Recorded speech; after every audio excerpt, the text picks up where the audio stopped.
బాధ్యతను వహించి పనిచేయాలి అన్నట్టు ఒక చర్చ జరిగింది. చాలా రోజుల నుంచి మాధవీలత ఎక్కడ కూడా కొంచెం కనబడిస్తలేదు. పార్టీ కార్యక్రమాల్లో కానీ పార్టీ సంబంధించినటువంటి ఆఫీస్కి సంబంధించిన వ్యవహారాలు ఎక్కడ కూడా కనిపిస్తలేదు. మాధవీలతను దూరం పెట్టారా, దూరంగా ఉన్నారనుకోవచ్చు? దూరం పెడితే మీరు ఈరోజు నా ఇంటర్వ్యూ దూరంగా తీసుకోవాలి, పార్టీ ఆఫీస్ ఎట్లా తీసుకుంటారు?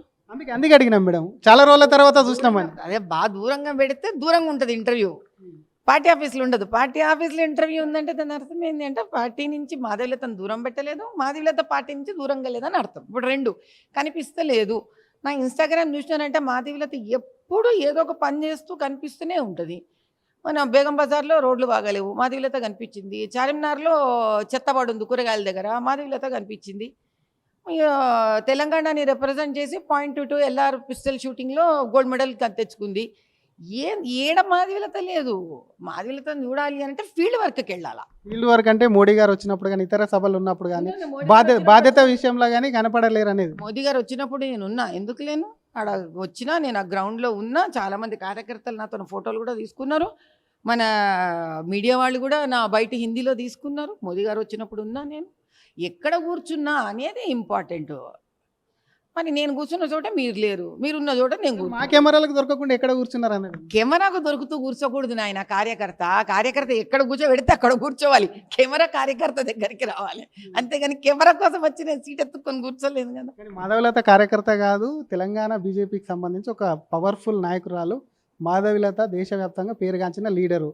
ఎక్కడో జనాల మధ్య కూర్చోవలసిన, కార్యకర్తల మధ్య కూర్చోవలసినటువంటి అవసరం ఏమొచ్చిందని అనుకోవచ్చు. కార్యకర్త కానిదే ఒక వ్యక్తి ఒక పార్టీ లీడర్ ఫస్ట్ అవ్వలేరు. లీడర్ అయిన వ్యక్తి నేను కార్యకర్త కాదు అనుకున్నారంటే ఆ రోజు కొండ మీద దడేలం కింద పడిపోతారు. గుర్తుపెట్టుకోండి ఇది. మోదీ గారు కూడా స్వయం ఇదే చెప్తారు, నేను ప్రధానమంత్రి అయినా ముందు నేను కార్యకర్త అని చెప్తారు. ఎంత పెద్ద లీడర్ అయినా కార్యకర్తగా అంతే లీడర్ అవ్వలేరు తమ్మి.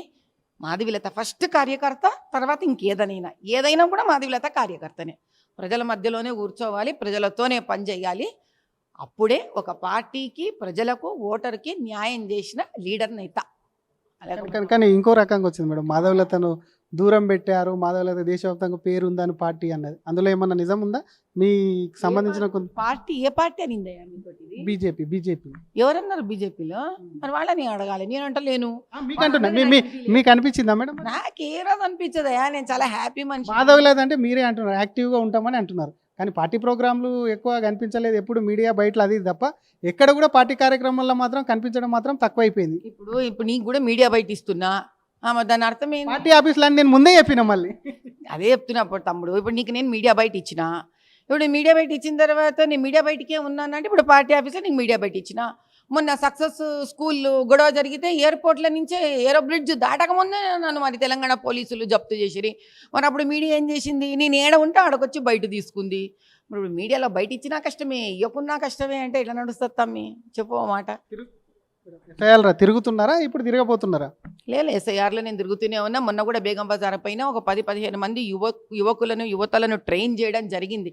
ఇప్పుడు మాధవీలతకు ఒక పద్ధతి ఉంటుంది ఆ పని చేయడానికి. నాకు పబ్లిసిటీయో పాపులారిటీయో నాకు అవసరం లేదు. నా ఓటర్కి తెలుసు నేను పని చేస్తున్నాను. అడగకుండానే వచ్చింది పబ్లిసిటీ దేశం అంతా. అందుకే అంటున్నా, పని చేస్తే ఎవరికైనా వస్తుంది తమ్మి, అడిగే అవసరమే పడదు. సరిత అగర్వాల్ గారు ఉన్నారు, డాక్టర్ సరిత అగర్వాల్ పేరుతో సాయిస్తా, ఝాన్సీ బజార్లో ఉంటుంది. ఆవిడ స్త్రీ, చదువుకున్న వ్యక్తి. ఆమె కింద 10-15 మందిని ట్రైన్ చేసినాం మేము. ఆ 10-15 మందిని మేమందరం కలిసి ఎక్కడెక్కడ లోకల్ ఒక ఓటర్ దగ్గరికి వెళ్ళాలో అక్కడికి వెళ్ళి పనిచేస్తున్నా. అక్కడికి వెళ్ళి పనిచేసేటప్పుడు ఊరికొరికే నా ఫోటోలు తీసుకొని వేసుకునే అవసరం లేదు. మొన్న చూడ బేగం బజార్లో 2 BLOలు అద్భుతంగా పనిచేస్తున్నారు. నేను వాళ్ళ దగ్గరికి వెళ్ళి కూర్చొని వాళ్ళు ఏం పని చేస్తున్నారో చూసి, BLO అంత చక్కటి పని చేసినప్పుడు చేయని BLOని మనం ఎట్లా కంటున్నామో చేసే BLOని కూడా మెచ్చుకోవాలి. నేను వాళ్ళది ఇన్స్టాగ్రామ్లో అప్లోడ్ చేసిన. నేను పని ఫీల్డ్ లెవెల్లో గ్రౌండ్ వర్క్లో చేస్తానయ్యా. దానికి ఆ రోజు మీడియా క్యాప్చర్ అయితే అయ్యింది, కాకపోయింది. క్యాప్చర్ అవుతుందా లేదా అని పని చెయ్యను. నేను పని చేసింది క్యాప్చర్ అయితే అయింది, లేకపోతే. బాధ్యతలు ఇచ్చారా మేడం ఎస్ఐఆర్లో, లేకపోతే మీ కాన్స్టిట్యున్సీలో చూసుకోమని చెప్పారు? ఇప్పుడు ప్రస్తుతం అయితే నా కాన్స్టిట్యున్సీలో చూసుకోమని చెప్పిండ్రు. అది కాక ఎక్స్ట్రా బాధ్యతలు అయితే ప్రస్తుతం అయితే నాకు ఇవ్వలేదు. ఇచ్చినప్పుడు చేస్తాను. ఏం తక్కువ క్షేత్రం ఉందా అయ్యా నాది? హైదరాబాద్ ఎంత పెద్ద లంక అంత క్షేత్రం. అక్కడ కరెక్ట్గా పని చేసుకున్నానంటే అదే చాలు.